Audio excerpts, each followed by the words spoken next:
¿Qué tal, queridos amigos? Es el tiempo de las manifestaciones. Se le vienen encima al gobierno federal. Ya no mencionemos tanto al titular del Ejecutivo Federal. Vamos a mencionar al gobierno en general. Se le vienen encima las manifestaciones. La del 2 de octubre, bueno, pues ya está adicional, pero es algo que pesa mucho en cuanto a la impunidad que existió y que existe respecto a los grandes responsables, tanto de la masacre de Tlatelolco, el famoso 2 de octubre de 1968, como a los responsables del Jueves de Corpus de 1971, el Día de los Halcones, cuando entraron a rematar a los heridos a los hospitales. Yo no diría el pasado fue bastante peor que lo que estamos viviendo en el presente. Eso diría cualquiera. Pero lamentablemente las cosas no son así, porque mueren muchos mexicanos todos los días como consecuencia de la violencia que deriva de la delincuencia organizada. Entonces, aunque no se observe una acción militar tan grotesca y brutal como la de Tlatelolco y la del Jueves de Corpus, es cierto que hay todos los días matanzas por el país entero. Todos los días hay masacres. Todos los días existe también un nuevo número de elementos que han muerto por la pandemia, que esto ya representa en sí uno de los grandes genocidios de nuestro país. El día de ayer salieron a la calle en México para recordar aquella infausta ocasión del 2 de octubre del 68. Curiosamente también salieron a la calle en Brasil millones de personas, dicen que miles, pero yo vi que era aquello un mar inmenso de personas que reclaman la renuncia de Jair Bolsonaro, el ultraderechista presidente de Brasil, que entre otras cosas no ha sabido manejar la pandemia al grado tal que en esa nación se han registrado 600,000 muertos de manera oficial. Y ahí sí creo que las cosas pueden ser verosímiles. Pero en México, en cambio, se oculta la realidad. El señor López Gatell, el doctor Muerte, ha tenido muy buen cuidado en hacer que se olvide que había que multiplicar por el factor 3.8 los muertos que hay en nuestro país, que ya rebasan los 280,000 con esta tercera ola que dicen que va bajando y se va distorsionando la idea cuando estamos a punto de entrar al invierno, y en el invierno puede recrudecerse no solamente el COVID-19, sino la influenza. Por eso es necesario que no se olvide el gobierno de que también hay que vacunar a la población contra la influenza, no solamente contra el COVID-19. Pero, ¿cuántos muertos llevamos en México? Si lo multiplicamos por el factor 3.8, ya rebasamos el millón. Esto significaría que México, como lo he venido repitiendo muchas veces, está por encima de Brasil, de la India y de los Estados Unidos, que son los que más muertes han registrado con motivo de la pandemia. Y esto solamente se debe a un mal manejo de la misma, porque podrán decir lo que quieran, pero lo que no se puede negar es que el nivel de letalidad es el mayor del mundo, por arriba del 8%. ¿Qué quiere decir? Que de cada 100 infectados se muere 8.4%, bueno, entre 8 y 9 personas por cada 100 que entran infectados a los hospitales. Esto quiere decir que estamos 4 o 5 puntos arriba del nivel universal. En los Estados Unidos, por ejemplo, por cada 100 personas que entran solamente se registran decesos por el 3.8%. Ya se dieron cuenta de cuál es la realidad. Ahí es donde está el meollo del asunto, y esos son los que yo llamo los muertos de la Cuarta Transformación, los muertos de López Obrador y López-Gatell. De esto no lo pueden negar. Pero el presidente tiene preocupaciones distintas. Ahora quiere volver a un régimen, pues, estatizador, que haga de la Comisión Federal de Electricidad un instrumento para captar más y más y más dinero. Me dicen que el presidente, en lugar de aportar dinero a los estados, les está pidiendo que los estados aporten dinero a la federación porque ya no tiene de dónde rascar.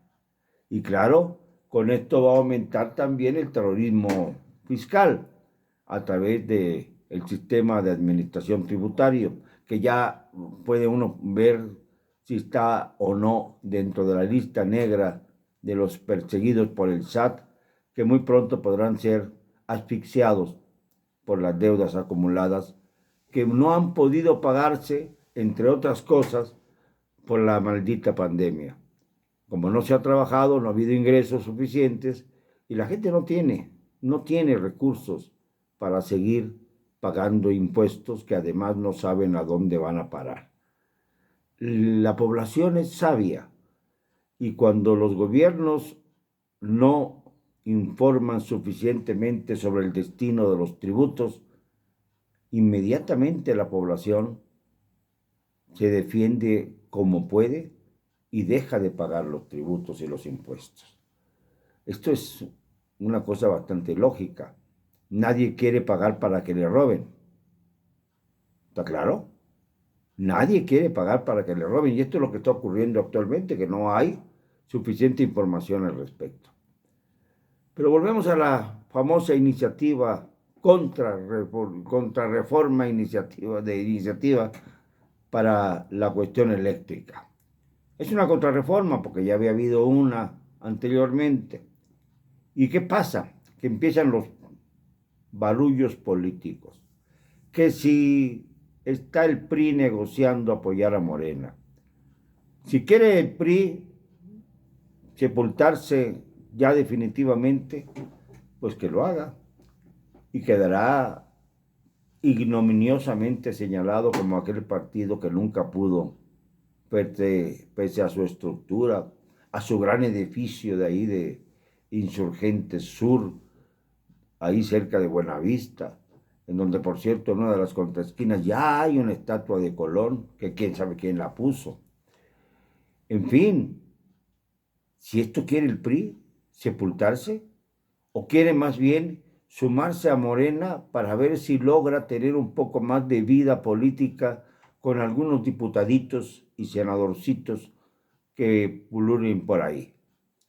A lo mejor es lo que quiere el PRI, convertirse en un acompañante de Morena después de haber sido el partido hegemónico durante tantas décadas. El pueblo despierta.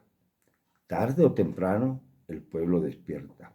Volvamos a la contrarreforma eléctrica. Es evidente, es claro, es por demás oficioso repetirlo, que la tendencia es a tratar de sacudirse a algunas empresas privadas. Curiosamente, las empresas privadas ofrecen la luz 3 veces más baratas que lo que le salen a la Comisión Federal de Electricidad sus cuentas. 400 pesos contra 1,200, más o menos, es lo que vale la luz eléctrica. Y esto, amigos, significará que al desechar al 46% de la iniciativa privada dentro del sector eléctrico, naturalmente que las tarifas eléctricas van a subir de precio. Es el gobierno de los pobres, dicen. Sí, porque todos vamos a acabar siendo muy pobres. Los que eran pobres, pobrísimos. Los que eran medio ricos, pobres.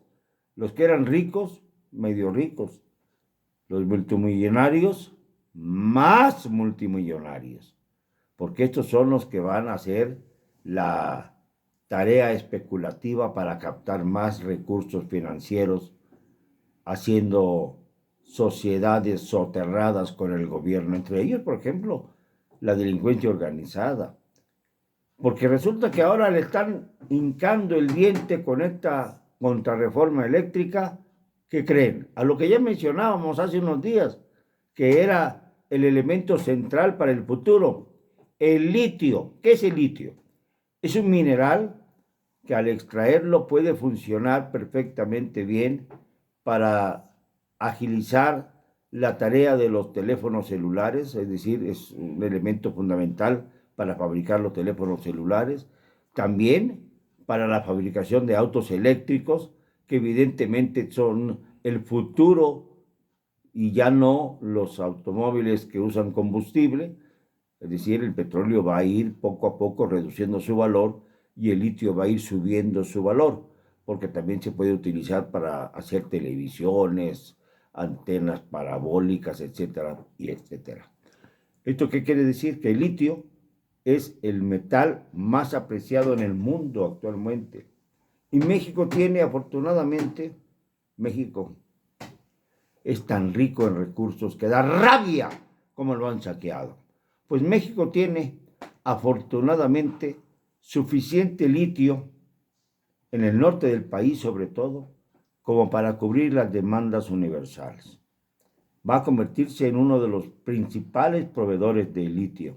¿Y qué creen? El gobierno federal ha asumido que el monopolio para la extracción y la venta de litio corresponde al gobierno. No necesitan expropiarlo porque no se había regularizado su venta.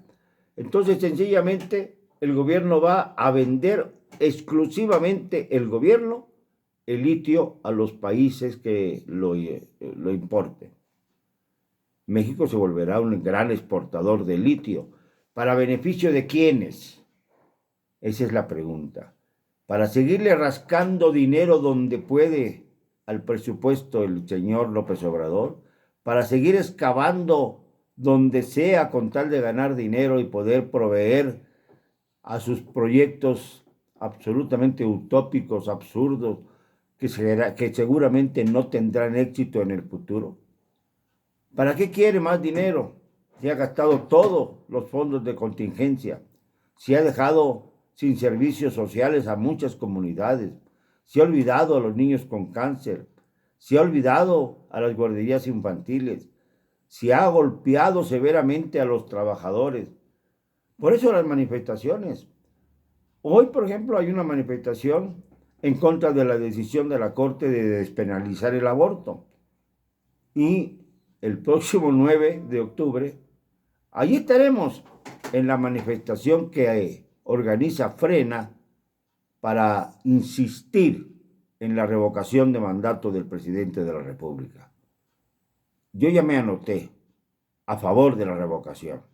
Háganlo ustedes también, porque no podemos permitir que haya un gobierno tan felón, tan mentiroso, tan ladrón como este que estamos ahora padeciendo en nuestro país.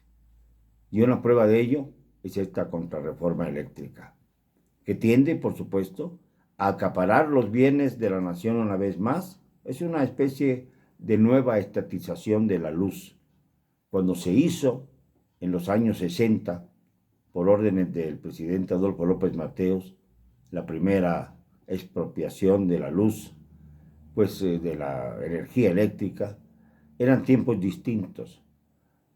Era necesario hacerlo para que el país se desarrollara, pero no como ahora, para darle los fondos que el señor López Obrador ya se gastó y para proveerle de presupuesto para que siga gastándolos indiscriminadamente, sin orden, mal administrados como la maldita pandemia, en el gobierno más terriblemente empobrecedor de la historia.